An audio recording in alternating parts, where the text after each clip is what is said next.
restos de frutas y verduras. Su historia nos lleva al momento en el que con esfuerzo, agua y sol, los nutrientes del suelo, el carbono del aire, se convierten en productos alimenticios saludables. Tras usar parte de ellos en deliciosas ensaladas, potajes, menestras, sofritos, el resto se convierte en tristes desechos. Tal vez, si cambiamos las cosas, una simple cáscara de plátano puede ser algo más que un problema del que debamos desembarazarnos y servir a un propósito mucho más vital para nosotros.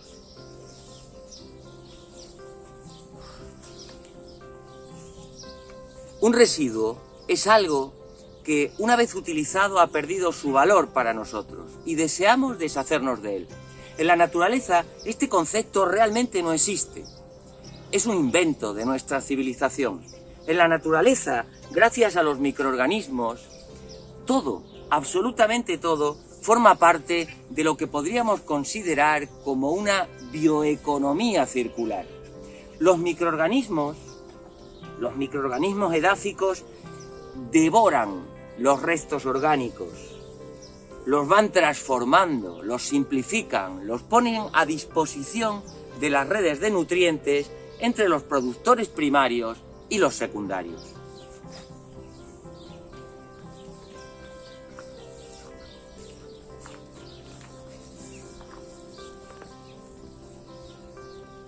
Pero nos empeñamos en no imitar a la naturaleza y consideramos que estos restos no tienen ningún potencial, que son desperdicios que debemos eliminar. Terminan así en vertederos transformados en biogás de un elevado efecto invernadero, o los mezclamos con otros residuos inorgánicos que dificultan su aprovechamiento posterior. Y en todos los casos, hacemos que la materia orgánica viaje de un sitio para otro como pollo sin cabeza. Tristemente,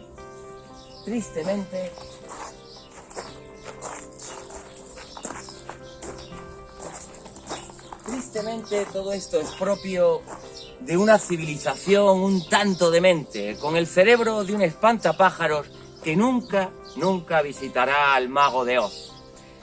En este vídeo os invitamos a apuntaros a la capacidad transformadora del amante del compost, de todo aquel que es consciente de que la solución está bajo nuestros pies, en un suelo fértil y vivo.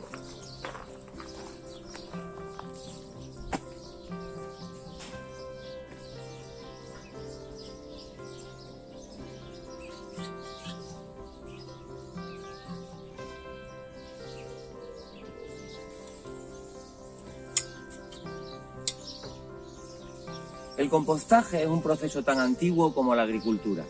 A través de él, los restos vegetales y los excrementos de los animales se transformaban para ser usados como abono.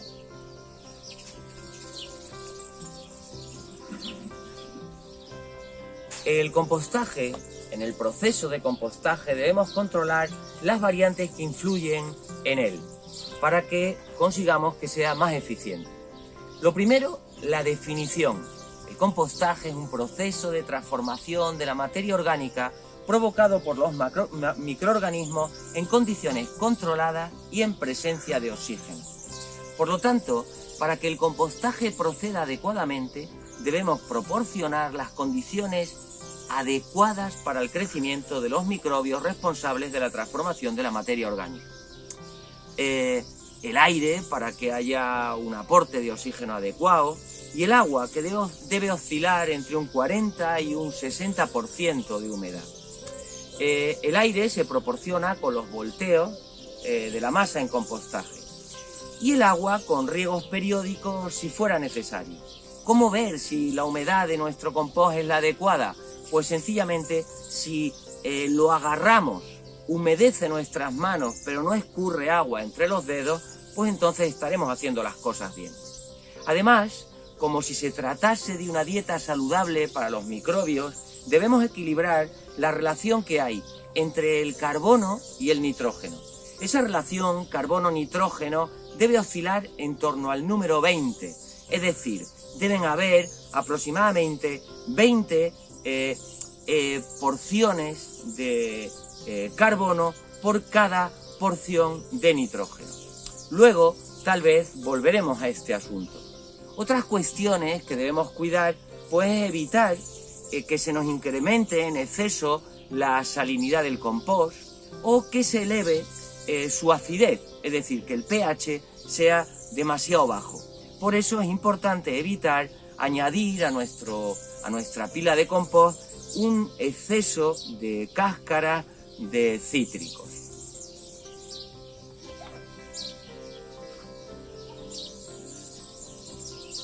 Durante el proceso, la temperatura debe elevarse, eso es muy importante, es un índice de que el compostaje está transcurriendo adecuadamente. Sabéis que la ruptura de la materia orgánica es una reacción exotérmica, libera calor. Por lo tanto, el compostaje debe pasar por una fase llamada termófila que puede alcanzar en torno a los 65 a los 70 grados centígrados.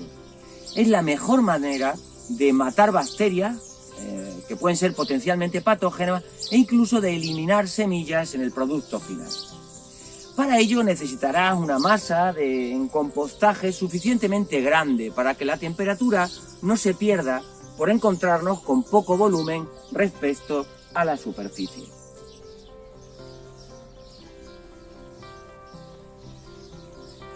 El resultado de este proceso es el compost, materia orgánica estable que actúa como enmienda y o como abono orgánico. Hemos transformado, por lo tanto, un residuo en un material con superpoderes. Superpoderes. Nuestro compost aporta gran cantidad de nutrientes a las plantas. Pero no solo eso lo podría hacer cualquier abono. Además, mejora la estructura del suelo, lo hace más esponjoso y al ser más esponjoso es capaz de retener el agua, de mejorar su capacidad de retención del agua, cuestión muy importante. Otro superpoder es que es un auténtico probiótico para el suelo, mejorando su carga microbiana y por lo tanto su capacidad para reciclar los nutrientes y secuestrar el carbono atmosférico. Conseguimos así que suelos empobrecidos se conviertan en suelos vivos. Por lo tanto, además de incrementar la fertilidad de los suelos, contribuye a frenar el cambio climático, a favorecer la captura del carbono atmosférico y incorporarlo al suelo.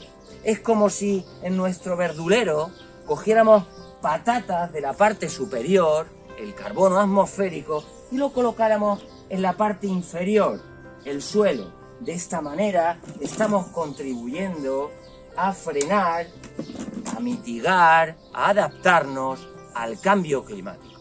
Hacer compostaje en casa es sencillo. Claro, necesitamos un lugar adecuado, un espacio de terreno sobre el que colocaremos la compostera. La fauna microbiana debe acceder desde el suelo hacia la masa en compostaje. Una compostera, en definitiva, no es más que un recipiente suficientemente grande y de paredes horadadas para que entre el aire, preferiblemente con tapadera. Si es negro, favorecerá el incremento de la temperatura. Si lo colocamos a la sombra, pues mejor, ya que será más sencillo así regular la humedad. Puede ser una compostera comercial, como la que estáis viendo, pero también podéis intentar fabricaros vosotros mismos vuestra compostera en la casa. Para eso hay distintas maneras de realizarla, pero podéis utilizar unos sencillos palets como los que estáis aquí viendo. Como tapadera también puede funcionar una capa de paja o de restos de poda. Eso nos podría funcionar también como tapadera de la propia compostera. Una vez que tenemos lista la compostera, hay que ir echando los residuos orgánicos libres de impropio. Debemos remover de vez en cuando y regar cuando sea necesario. Hay que percibir que la masa en compostaje se calienta, muy importante. Cuando hay un cierto volumen, si disponemos de una sola compostera, debemos remover los 30 centímetros superficiales para no mezclar los materiales frescos con los inferiores más maduros. La periodicidad de esto pues debe ser aproximadamente cada 15 días.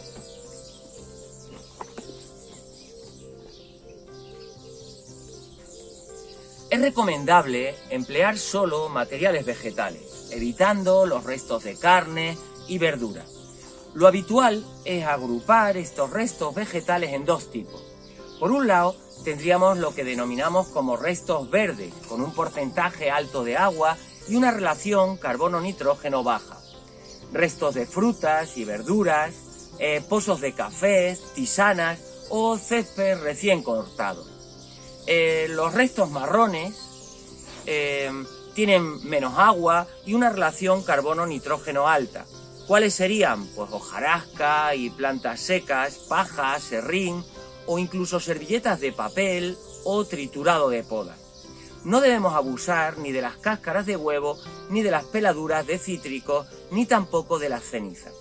Necesitarás de 3 a 5 meses aproximadamente para hacer un compost suficientemente maduro. Depende evidentemente de muchas circunstancias. Debes observar que se reduce el volumen y que toma un color marrón, oscuro, homogéneo, que huele a suelo de bosque.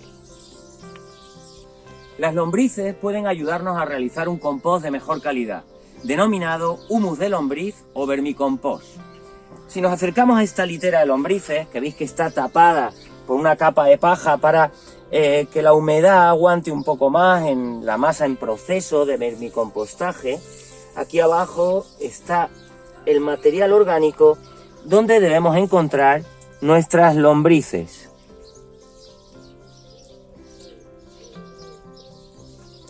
Esta lombriz, la lombriz que se utiliza en vermicultura, en lumbricultura, se denomina Eisenia andrei o lombriz roja de California. Debe introducirse en el material precompostado y acelera el proceso y mejora la homogeneización y la textura final, así como su riqueza microbiana. Con estas normas básicas y un poco de sentido común y ganas de experimentar, realizarás tu compost en casa y convertirás una sencilla cáscara de plátano en algo mucho más trascendente.